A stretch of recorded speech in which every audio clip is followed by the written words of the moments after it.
Chapter 4, The Heart of Darkness. The entrance to the Shadow Engine complex was a sphincter of biomechanical tissue that dilated at their approach, recognizing the false biosignatures of their suits. Rosa led the team through the opening, feeling the city's pulse grow stronger as they descended into its deepest levels. The interior of the complex was a maze of organic corridors that seemed to shift and change as they moved through them. The walls were covered in a network of neural pathways that crackled with electrical activity, and the air itself hummed with the power of the Shadow Engine. But it was more than just the physical environment that unsettled Rosa. The very fabric of reality seemed unstable here, as if the entity's presence was causing space-time to warp and bend. "The biosuits are struggling to maintain our disguise," Dr. Voss reported, her voice tight with strain. "The psychic pressure from the entity is overwhelming their adaptive systems." Rosa could feel it too, a presence in her mind that was vast and alien, probing at the edges of her consciousness like fingers of ice. It was unlike anything she had experienced before, even during her encounter with the Void cultists. This entity was older, more sophisticated, and infinitely more patient in its malevolence. The corridors they traveled through were not designed for beings of their size. The passages twisted and curved in ways that defied three-dimensional geometry, sometimes opening into vast chambers that couldn't possibly fit within the structure they had entered, other times narrowing to passages so tight they had to crawl single-file through organic sphincters that dilated reluctantly at their approach. "The architecture is partially extra-dimensional," Dr. Voss observed, her bioscanner readings fluctuating wildly. "The entity is using its dimensional manipulation abilities to create spaces that exist partially outside our normal reality." As they descended deeper into the complex, Rosa began to see evidence of the entity's experiments. Alcoves in the walls contained the remains of Zephyrians who had been used as test subjects, their bodies twisted into impossible configurations as the entity had tried to perfect the merger process. Some of the subjects were still alive, their consciousness trapped in partially transformed bodies that existed in multiple dimensions simultaneously. "Dear gods," Lieutenant Commander Okafor whispered, his enhanced vision allowing him to perceive details that the others missed. "What has it done to them?" Dr. Voss was scanning one of the experimental subjects, her expression grim. "The entity has been using them to perfect the dimensional interface process. It's been learning how to merge organic consciousness with extra-dimensional energy. These poor beings have been turned into living laboratories." Rosa felt a surge of anger at the casual cruelty of the entity's experiments. The Zephyrians had been a peaceful, creative species before the entity's influence corrupted them. To see them reduced to experimental subjects was a reminder of what was at stake in this mission. "Sergeant Chen, how much further to the engine core?" Chen consulted his bioscanner, its readings fluctuating wildly in the presence of the exotic energies. "According to the schematics, we should be directly above it. But I'm not reading any clear pathway down. The dimensional distortions are interfering with the scanner's ability to map the local space-time." Chief Petty Officer Knox, who had been silent since they entered the complex, suddenly stopped at an intersection of three corridors. Their dark eyes seemed to be focusing on something that existed beyond the normal three dimensions. "The entity is here," Knox said, their voice carrying harmonics that made Rosa's teeth ache. "It has been waiting for us. This entire complex is a trap, designed to lure us into its presence." Rosa felt her heart rate spike as the implications hit her. "You mean it knows why we're here?" "It has known since we entered the system. The entity is far older and more intelligent than we assumed. It allowed us to reach this point because it wants something from us." Before Rosa could ask what the entity might want, the corridor around them began to dissolve, its walls flowing like liquid until they found themselves standing in a vast chamber that definitely hadn't existed moments before. The chamber was spherical, its walls covered in the same organic neural networks they had seen throughout the complex, but these were active in a way that made Rosa's vision blur. At the center of the chamber stood the Shadow Engine itself, and Rosa realized that all their intelligence reports had failed to capture its true nature. It wasn't a machine in any conventional sense, it was a living fusion of organic tissue, exotic matter, and pure dimensional energy. The structure rose from the chamber's floor like a massive tree, its trunk composed of what looked like crystallized spacetime, its branches extending into dimensions that Rosa's eyes couldn't properly focus on. At the base of the structure, thousands of neural cables connected it to the city above and to alcoves containing Zephyrians in various stages of merger with the entity. Some were fully conscious, their eyes wide with terror as they experienced reality from multiple dimensional perspectives simultaneously. Others had progressed further in the merger process, their bodies translucent and partially phased out of normal spacetime. But it was the figure standing before the engine that made Rosa's blood run cold. It appeared to be a Zephyrian, but one changed by decades of exposure to the entity's influence. Its body was partially translucent, revealing the flow of dimensional energy within, and its eyes held depths that seemed to extend into infinity. "Welcome, children of the Council," the figure spoke, its voice carrying harmonics that resonated in dimensions beyond the normal three. "I am Kethvar, once High Researcher of the Zephyrian Academy, now a Herald of the Shadow Entity. You have come far to reach this place, farther than you know." Rosa stepped forward, fighting against the psychic pressure that seemed to press against her consciousness from all directions. "We've come to stop you. To free the Zephyrians from the entity's influence." Kethvar's laugh was like the sound of dying stars, beautiful and terrible at the same time. "Free them? Child, you understand nothing. The entity does not enslave, it enlightens. Through it, we have transcended the limitations of flesh and embraced the infinite possibilities of the void between dimensions." Dr. Voss moved to Rosa's side, her bioscanner focused on Kethvar and the Shadow Engine. "The readings are incredible. He's not entirely in this dimension anymore. The entity has partially merged with him, allowing him to exist in multiple realities simultaneously. The merger is the next step in evolution," Kethvar continued, his form seeming to shift and blur as he spoke. "Your species could join us willingly, become part of something greater than your limited individual consciousness. Or you can be absorbed when the entity's influence spreads throughout the galaxy. The choice, as they say, is yours." Rosa felt the weight of the quantum resonance disruptor in Sergeant Chen's pack. They needed to get closer to the Shadow Engine, but Kethvar stood between them and their objective, and Rosa could sense that he was far more dangerous than any conventional opponent.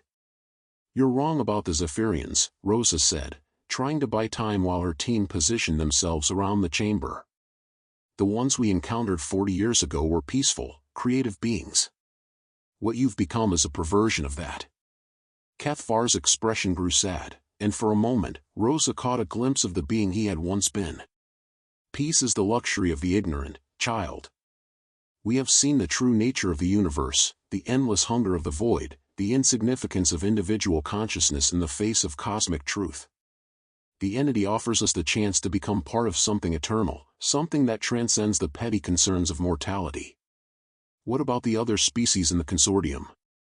Dr. Voss asked. "Did they all choose to join willingly?" "Some did. Others required more persuasion. But in the end, all consciousness seeks unity with the infinite. The entity simply provides a means to achieve that unity." Chief Petty Officer Knox stepped forward, their psychic presence expanding to fill the chamber. Rosa could feel the Umbran's power pressing against the entity's influence, creating a zone of relative clarity around their team. "I have touched the void between dimensions," Knox said, their voice carrying harmonics that seemed to challenge Kethvar's own dimensional speech. "I know what lurks there. The entity you serve is not enlightened, it is a parasite, feeding on the life force of entire civilizations to sustain its existence in our reality." The confrontation between Knox and Kethvar was not entirely physical. Rosa could see reality itself rippling around them as their opposing powers clashed. The air shimmered with exotic energies, and the organic walls of the chamber began to pulse in response to the psychic battle being fought in dimensions she could barely perceive. "The entity is more than a parasite," Kethvar replied, his form becoming more translucent as he drew power from the Shadow Engine. "It is evolution itself, the force that drives consciousness toward greater complexity and unity. What you call parasitism is simply the natural order, the strong consuming the weak to become something greater." Rosa saw her chance. While Kethvar was focused on his battle with Knox, she signaled to Sergeant Chen. The demolitions expert moved with practiced stealth toward the shadow engine, unpacking the quantum resonance disruptor as he went. But the entity was far more aware than they had realized. As Chen approached the engine, tendrils of crystallized space-time began to emerge from its base, moving to intercept him. The tendrils weren't quite solid, they existed in multiple dimensions simultaneously, making them difficult to avoid or counter. The entity knows, Nox warned, their psychic barriers struggling to contain Kethvar's dimensional attacks. It has been aware of our plans since we entered the system. This entire encounter is part of its design. Rosa realized with growing horror that they had walked into a trap. The entity hadn't just allowed them to reach the shadow engine, it had wanted them here. But why? The answer came from Kethvar himself, his translucent form now flickering between dimensions as he spoke. The entity requires a catalyst to complete its transition into this reality. Your species possesses something unique, a form of consciousness that resonates across dimensional boundaries. The Umbran especially carries the psychic signature necessary for the final merger. Rosa looked at Chief Petty Officer Nox, seeing the grim understanding in their dark eyes. The entity didn't just want to absorb them, it needed them to complete some kind of dimensional process that would allow it to exist fully in their reality. If the entity achieves full manifestation in our dimension, Dr. Voss said, her voice tight with fear, it won't need the Zephyrians anymore. It will be able to consume entire star systems directly. The implications were staggering. They hadn't just walked into a trap, they had potentially doomed the entire galaxy by bringing the entity exactly what it needed to achieve its goals. Welcome, children of the Council, the figure spoke, its voice carrying harmonics that resonated in dimensions beyond the normal three. I am Kethvar, once High Researcher of the Zephyrian Academy, now Herald of the Shadow Entity. You have come far to reach this place. Rosa stepped forward, her hand moving instinctively to her weapon. We've come to stop you. To free the Zephyrians from the entity's influence. Kethvar's laugh was like the sound of dying stars. Free them? Child, you understand nothing. The entity does not enslave, it enlightens. Through it, we have transcended the limitations of flesh and embraced the infinite possibilities of the void between dimensions. Dr. Voss moved to Rosa's side, her bioscanner focused on Kethvar. The readings are incredible. He's not entirely in this dimension anymore. The entity has partially merged with him. The merger is the next step in evolution, Kethvar continued. Your species could join us willingly, or you can be absorbed when the entity's influence spreads throughout the galaxy. The choice is yours. Rosa felt the weight of the quantum resonance disruptor in Sergeant Chen's pack. They needed to get closer to the energy pillar, but Kethvar stood between them and their objective. You're wrong, Rosa said, stalling for time. The Zephyrians we encountered 40 years ago were peaceful, creative beings. What you've become is a perversion of that. Kethvar's expression grew sad. Peace is the luxury of the ignorant. We have seen the true nature of the universe, the endless hunger of the void, the insignificance of individual consciousness in the face of cosmic truth. The entity offers us the chance to become part of something greater than ourselves. Chief Petty Officer Nox stepped forward, their psychic presence expanding to fill the chamber. I have touched the void between dimensions. I know what lurks there. The entity you serve is not enlightened, it is a parasite, feeding on the life force of entire civilizations. The confrontation between Nox and Kethvar was not physical but psychic, a battle of wills fought in dimensions that Rosa could barely perceive. The air around them began to shimmer and distort as reality itself was affected by the clash of opposing forces. Now, Rosa whispered to Sergeant Chen. While they're occupied. Chen moved with practiced efficiency, unpacking the quantum resonance disruptor and beginning its assembly. The device was a marvel of council engineering, a fusion of exotic matter physics and dimensional manipulation technology. If it worked as designed, it would sever the connection between the shadow entity and the engine that gave it power in this dimension. But as Chen worked, Rosa became aware of movement in the chamber's shadows. More figures were emerging from the organic walls, Zephyrians who had been partially merged with the entity's influence. Their bioluminescent patterns had changed to a deep purple that hurt to look at directly, and their movements were synchronized in a way that suggested a shared consciousness. "We have company," Lieutenant Commander Okafor reported, his enhanced reflexes allowing him to track the approaching figures. "Multiple hostiles, moving to surround us." Rosa drew her weapon, a bioplasma disruptor that had been modified to work against Zephyrian biotechnology. "Zara, can you interface with the city's systems? Maybe we can use them against these merged entities." Corporal Blackwood pressed her hands against the nearest wall, her biosuit's neural tendrils connecting with the city's data networks. "I'm trying, but the entity's influence is too strong. It's corrupted the city's systems." The merged Zephyrians began to move forward, their purple bioluminescence creating a hypnotic pattern that seemed to pull at Rosa's consciousness. She could feel the entity's presence in her mind, offering her the same transcendence that had been given to Kethvar and his followers. "Resist," Chief Petty Officer Knox called out, their psychic barriers protecting the team from the entity's influence. "The creature feeds on willing absorption. Maintain your individual identity."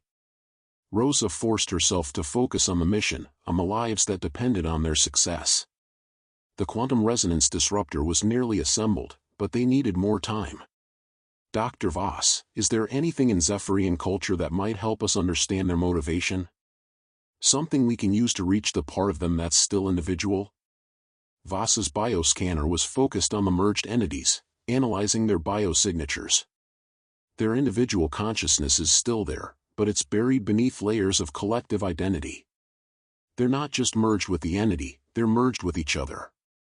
An idea began to form in Rosa's mind. What if we could temporarily disrupt the merger? Give their individual consciousness a chance to reassert itself? Theoretically possible, Voss agreed. But it would require a precisely calibrated bioplasma pulse. Too weak and it won't have any effect. Too strong and it could kill them. Rosa made the decision. Do it. We can't complete the mission if we're fighting corrupted Zephyrians. Dr. Voss adjusted her bioscanner, converting it into a bioplasma pulse generator. The device hummed with power as she calibrated it to the specific frequency of Zephyrian neural patterns. The pulse, when it came, was invisible to the naked eye, but its effects were immediate. The merged Zephyrians stopped their advance, their purple bioluminescence flickering as their individual consciousness fought to reassert itself. Some of them fell to their knees, their hands pressed to their heads as conflicting thoughts warred within their minds. "It's working," Voss reported, "but the effect is temporary. The entity's influence will reassert itself within minutes." Rosa looked toward Kethvar, who was still locked in psychic combat with Chief Petty Officer Knox. The Zephyrian Herald's form was becoming more translucent, as if the battle was causing him to fade between dimensions. "Sergeant Chen, status report." "Almost finished," Chen replied, his hands moving with practiced precision as he completed the final connections. 60 seconds and we'll be ready to activate." Rosa nodded, then turned to address the Zephyrians who were struggling with their returning individual consciousness. "You were once researchers and scientists.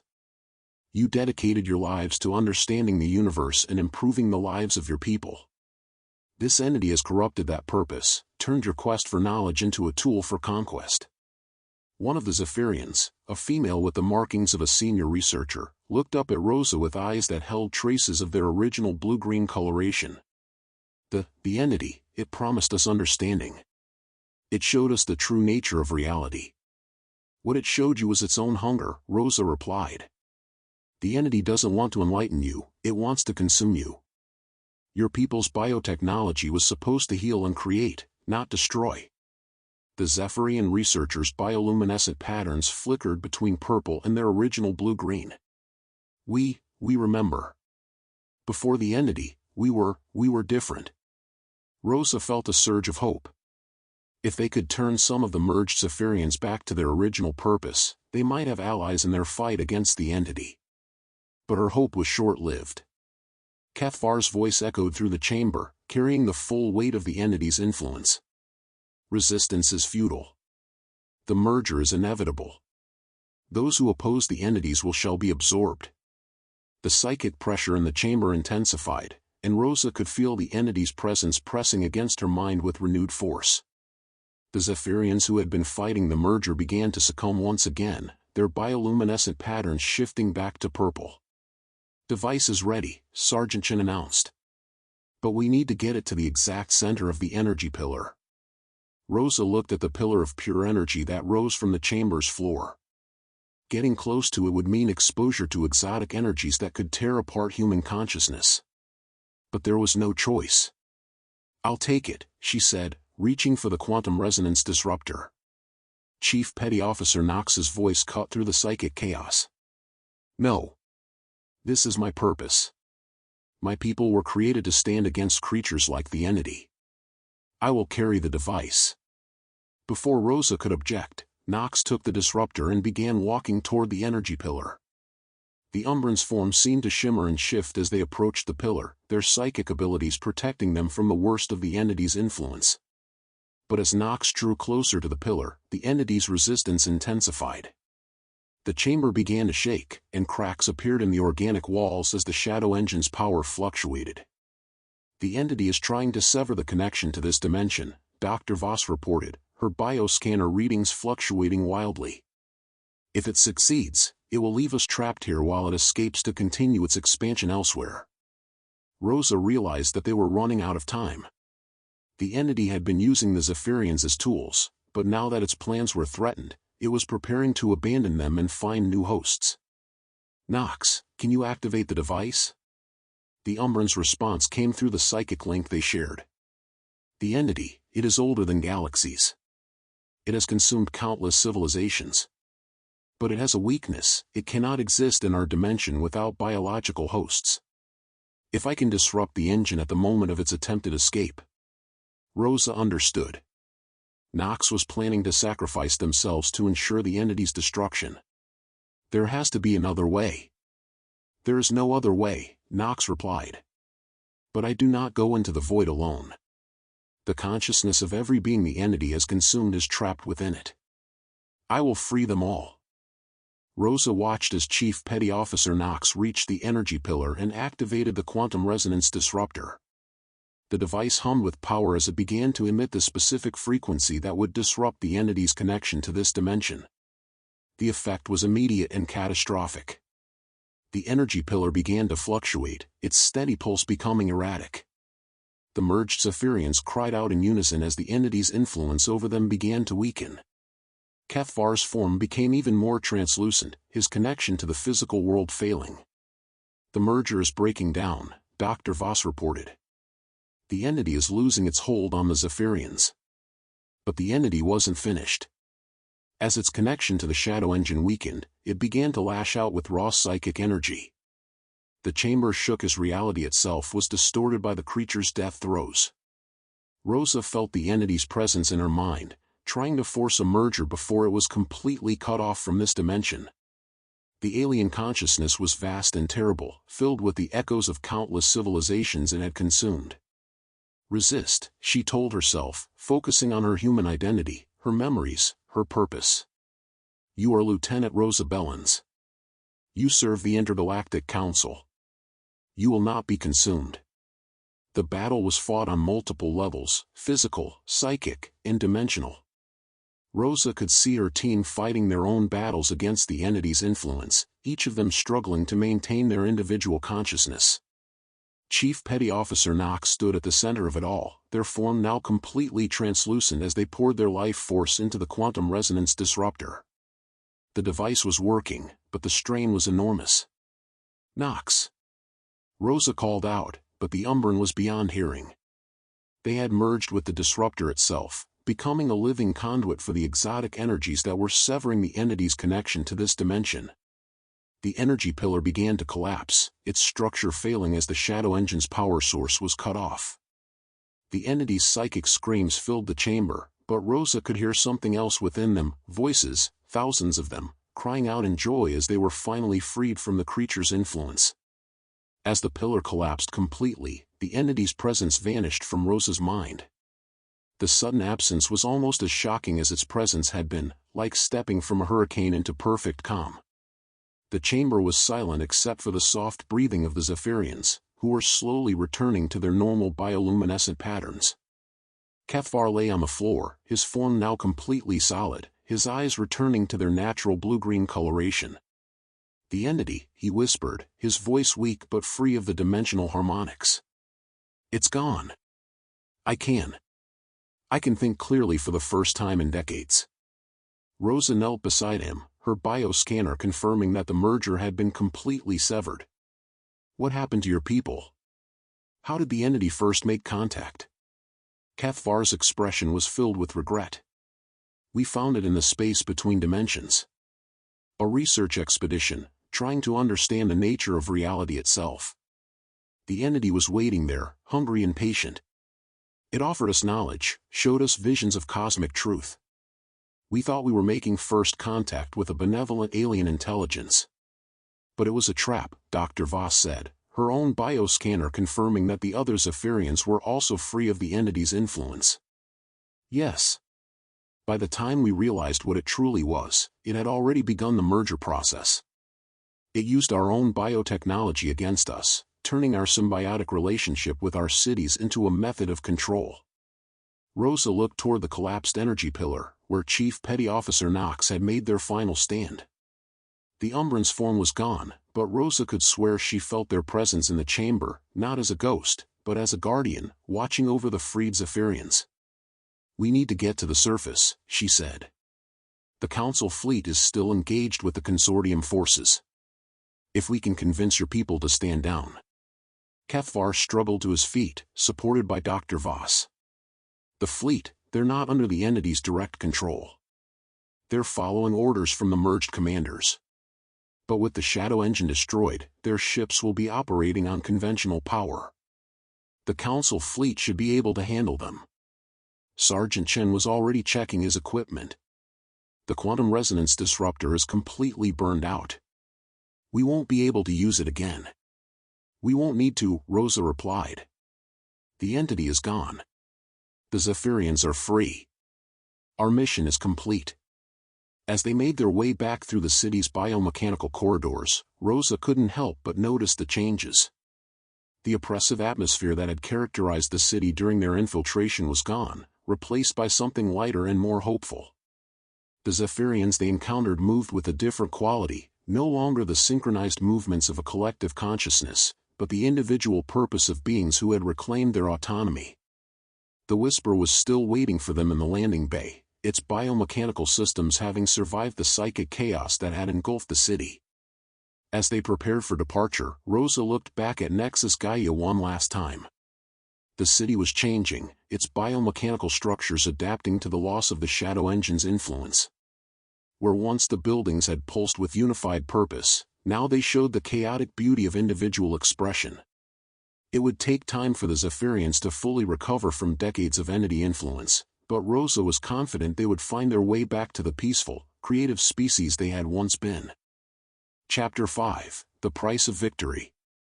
The journey back to the Council fleet was subdued, marked by the weight of what they had accomplished and what they had lost. Chief Petty Officer Knox's sacrifice had saved not just the Intergalactic Council, but potentially all life in the galaxy. The Umbran's willingness to merge with the quantum resonance disruptor had been the key to completely severing the shadow entity's connection to their dimension. Lieutenant Commander Okafor piloted the Whisper through the outer system, where the battle between the Council fleet and the Consortium forces was winding down. The destruction of the Shadow Engine had caused a cascade failure throughout the Consortium fleet. Their biomechanical systems, dependent on the entity's dimensional energy, had reverted to conventional power sources. Multiple Consortium vessels are broadcasting surrender signals, Corporal Blackwood reported from her communications station. It appears that the destruction of the Shadow Engine has broken the entity's hold on their command structure. Rosa nodded, feeling a mixture of relief and sadness. The war was over, but the cost had been higher than anyone had anticipated. The entity's influence had reached far beyond the Zephyrians. Dozens of species throughout the Outer Rim had been affected, their cultures and technologies corrupted by the creature's hunger. Dr. Voss, what's your assessment of the Zephyrians' recovery prospects? Lyra looked up from her bioscanner, which she had been using to monitor the planet's biosignatures. It's going to be a long process. The entity's influence ran deep, affecting not just individuals but their entire technological and social infrastructure. They'll need support from the Council to rebuild their civilization. And the other consortium species? Each will be different. Some, like the Zephyrians, were directly merged with the entity. Others were simply influenced by its promises of power and knowledge. The psychological impact will vary, but I believe most can be rehabilitated. Rosa leaned back in her command chair, feeling the weight of exhaustion settling over her. The mission had been successful, but at what cost? Chief Petty Officer Knox was gone, sacrificed to ensure the entity's destruction. The Zephyrians were free, but their civilization was in ruins. The consortium fleet was defeated, but 36 species would need to be reintegrated into galactic society. Incoming transmission from the Dominion, Blackwood announced. It's Admiral Thorne. Rosa activated the communication system, and Admiral Thorne's weathered face appeared on the holographic display. His expression was grave, but Rosa could see relief in his eyes. Lieutenant Bellens, report. Mission accomplished, sir. The shadow engine has been destroyed, and the entity's connection to our dimension has been severed. The Zephyrians are free of its influence. Thorne nodded slowly. And your team? Rosa's expression grew somber. Chief Petty Officer Knox gave their life to ensure the entity's destruction. Without their sacrifice, we would have failed. The Council will remember their sacrifice, Thorne said solemnly. The Umbran government has already been notified. They consider Knox a hero of the highest order. What's the status of the consortium fleet? Rosa asked. Scattered and disorganized. Most of their ships have surrendered or are attempting to return to their home systems. We're coordinating with the surviving command structures to establish ceasefire agreements.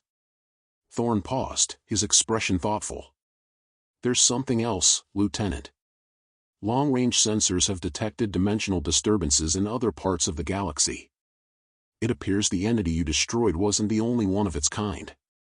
Rosa felt a chill run down her spine. How many others? Unknown. But the destruction of the shadow engine seems to have sent a signal through the dimensional barriers. Other entities are stirring, and some are beginning to probe our reality. Dr. Voss leaned forward, her face pale. Admiral, if there are other entities, they'll be aware of what happened here. They'll know that our dimension has defenses against their kind. Which means they'll be more cautious in their approach, Thorne agreed. But also more desperate. The entity you destroyed had been feeding on the Zephyrians for decades. Its death has deprived the others of a source of dimensional energy. Rosa absorbed this information, realizing that their victory was only the beginning of a larger conflict. What are your orders, sir? Return to the Dominion. The Council is forming a new division, Dimensional Defense Corps. We need experienced operatives who understand the threat these entities represent. Thorne's expression grew serious. I'm recommending you for promotion to Commander, with command of the 1st DDC Task Force. Rosa felt a surge of pride mixed with apprehension. A promotion was an honor, but it also meant greater responsibility. I accept, sir. But I want my team to be part of the DDC. Granted. The surviving members of your team will be given key positions in the new division. Thorne's image began to flicker as the transmission prepared to end. Well done, Lieutenant. Commander Bellens. The galaxy owes you a debt that can never be fully repaid.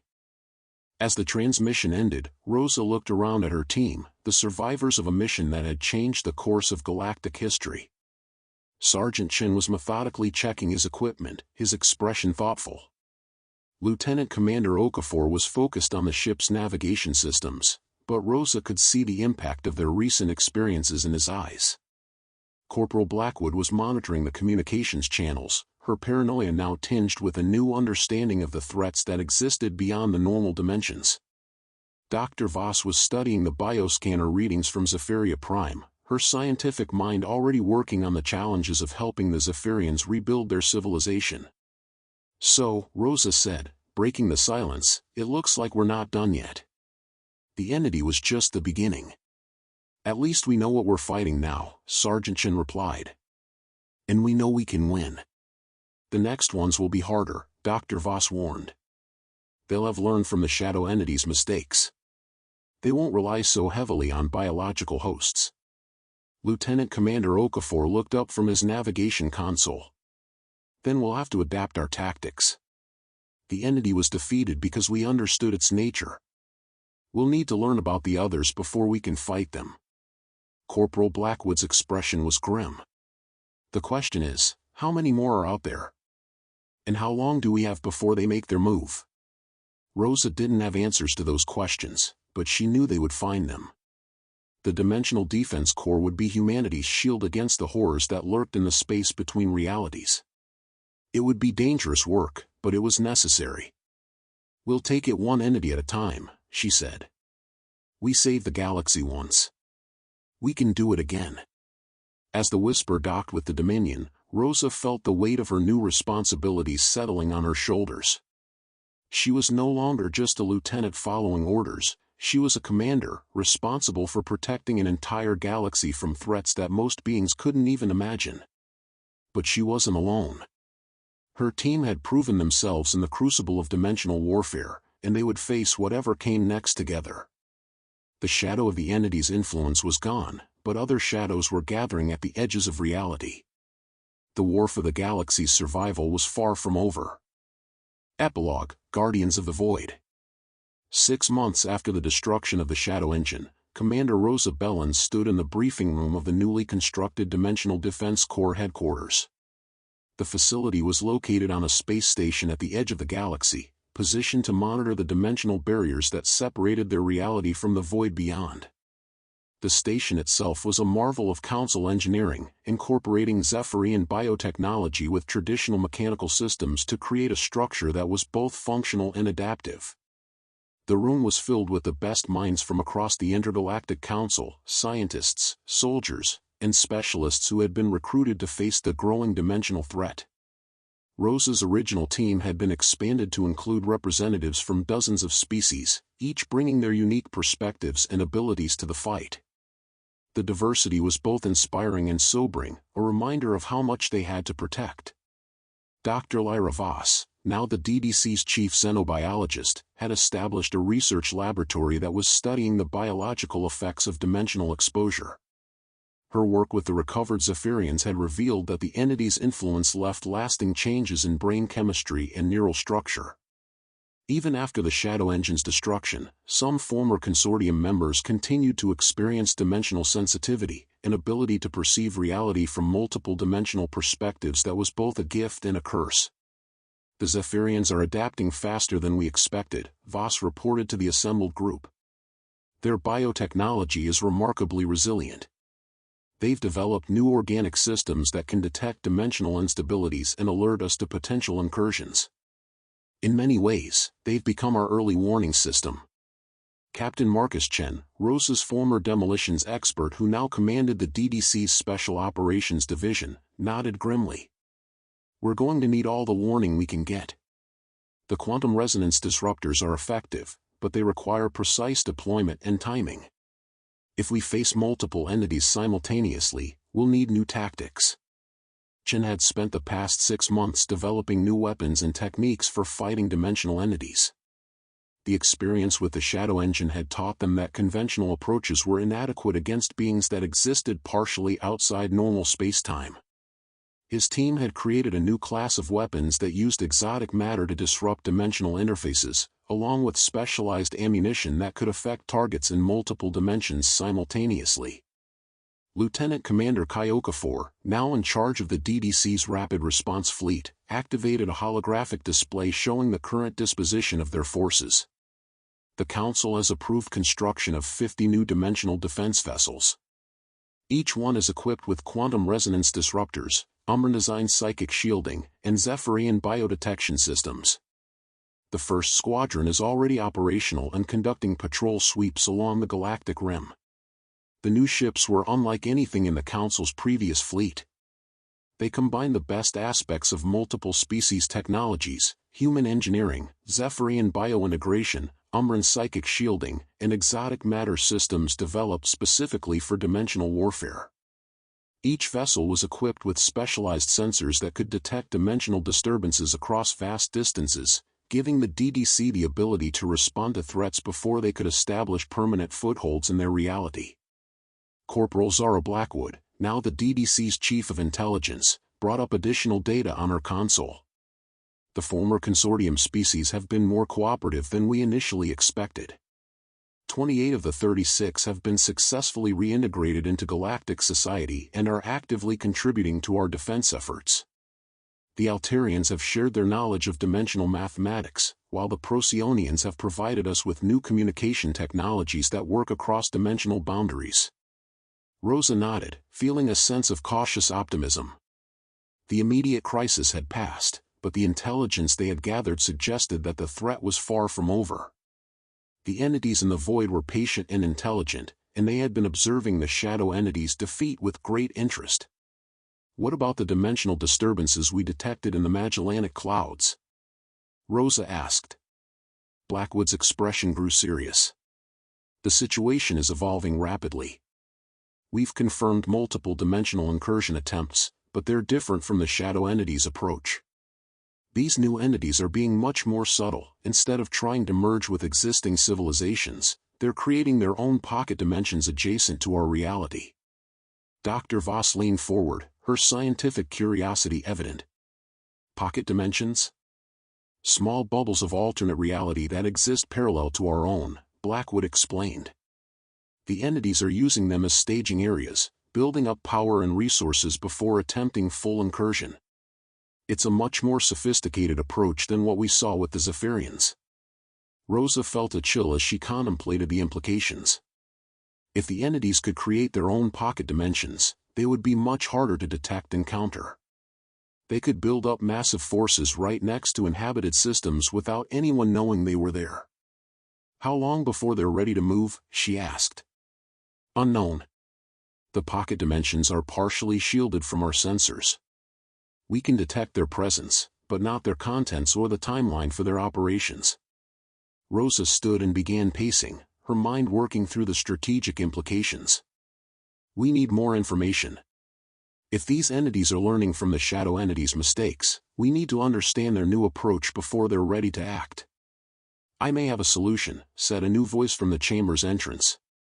Rosa turned to see Admiral Thorne entering the briefing room, accompanied by a figure she didn't recognize, a tall, ethereal being whose appearance seemed to shift and shimmer as she looked at them. Commander Bellens, I'd like you to meet Ethon of the Veil Walkers. They're representatives of a species that exists naturally in the dimensional boundaries between realities. Rosa had heard of the Veil Walkers but had never encountered one before. They were one of the galaxy's most mysterious species, beings who lived in the spaces between dimensions and rarely interacted with conventional reality. If they were reaching out to the Council, the situation must be more serious than anyone had realized. Ethon's voice seemed to come from multiple directions at once, carrying harmonics that existed in dimensions beyond the normal three. The entities you call the shadow creatures have been gathering for millennia. The one you destroyed was merely a scout, sent to test your reality's defenses. Now that they know you can resist them, they are preparing for a much larger incursion. The temperature in the room seemed to drop several degrees. Rosa felt the same chill she had experienced on Zephyria Prime, the sense of vast, alien intelligence focusing its attention on their small corner of reality. How many are there? She asked. Thousands. Perhaps tens of thousands. They are ancient beings that have consumed entire galactic clusters in other realities. Your dimension is unusually rich in the type of consciousness they feed upon, diverse, creative, and psychically active. To them, you represent a feast that has been millions of years in the making. Dr. Voss spoke up, her voice steady despite the magnitude of what they were hearing. What do you mean by psychically active? Most realities contain life forms with limited consciousness, simple awareness focused on survival and reproduction.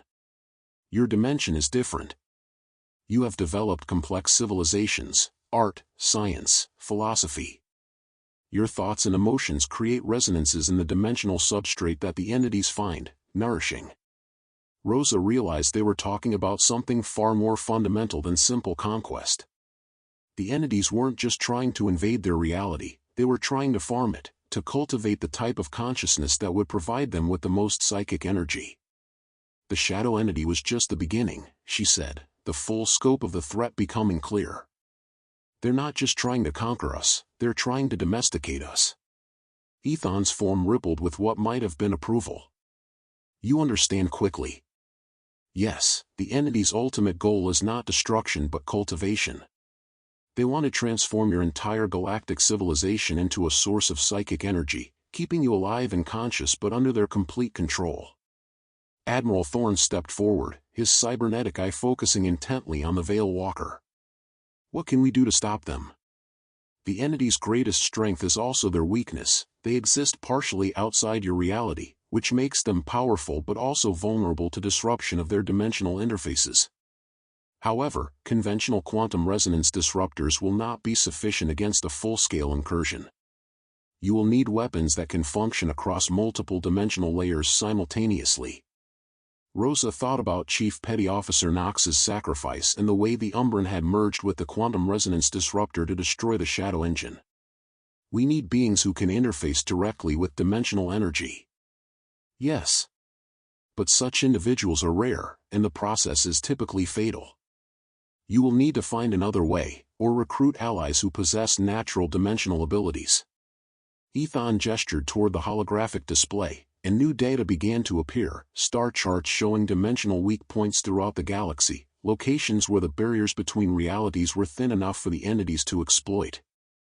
There are 17 primary incursion points where the entities could establish permanent portals into your reality.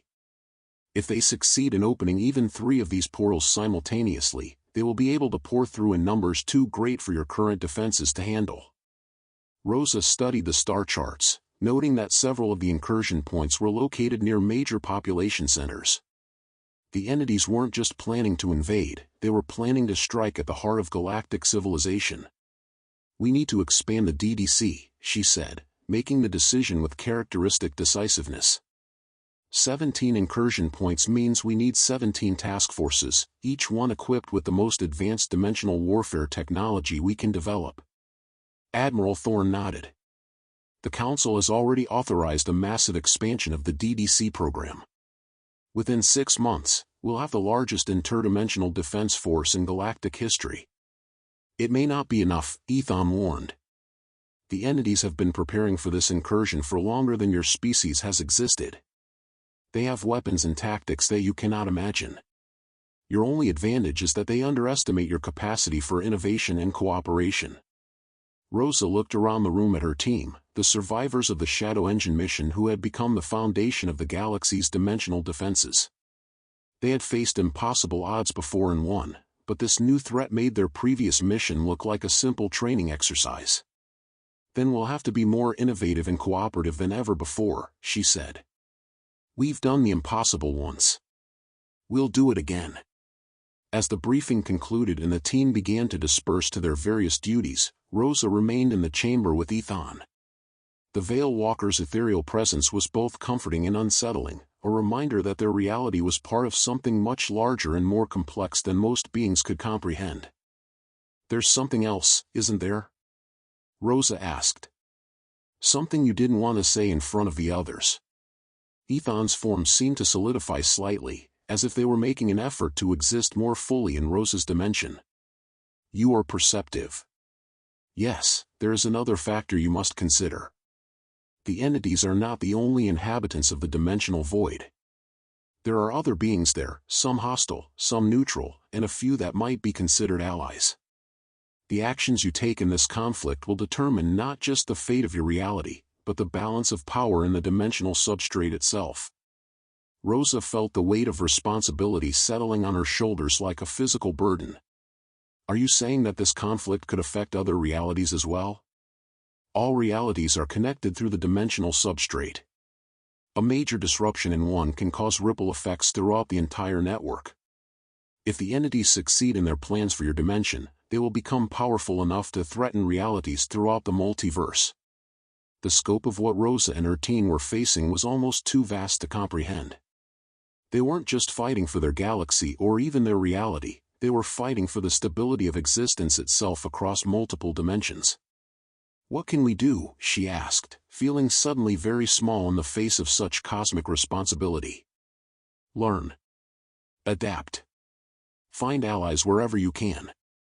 And remember that the entity's greatest weapon is despair, the belief that resistance is futile.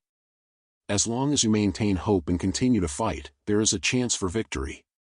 Ethan began to fade, their form becoming translucent as they prepared to return to the dimensional boundaries where they lived. "We will continue to monitor the situation and provide what assistance we can. But ultimately, the fate of your reality rests in your hands." As the Veil Walker disappeared, Rosa was left alone in the briefing room with her thoughts. Through the chamber's viewport, she could see the swirling energies of the galactic rim, beautiful and serene in the artificial lighting of the space station. But now she knew that behind that beauty, in the spaces between the stars, ancient hungers were stirring. The shadow of the shadow entity was gone, but darker shadows were gathering at the edges of reality itself. The war for the galaxy's survival was far from over, it was only just beginning. And somewhere in the dimensional void, beings older than stars turned their attention toward the small corner of reality where organic life flourished, where a young species had dared to resist the darkness, and where the next great battle for the fate of existence would soon be fought. The next shadow was already falling, and this time, it would not fall alone.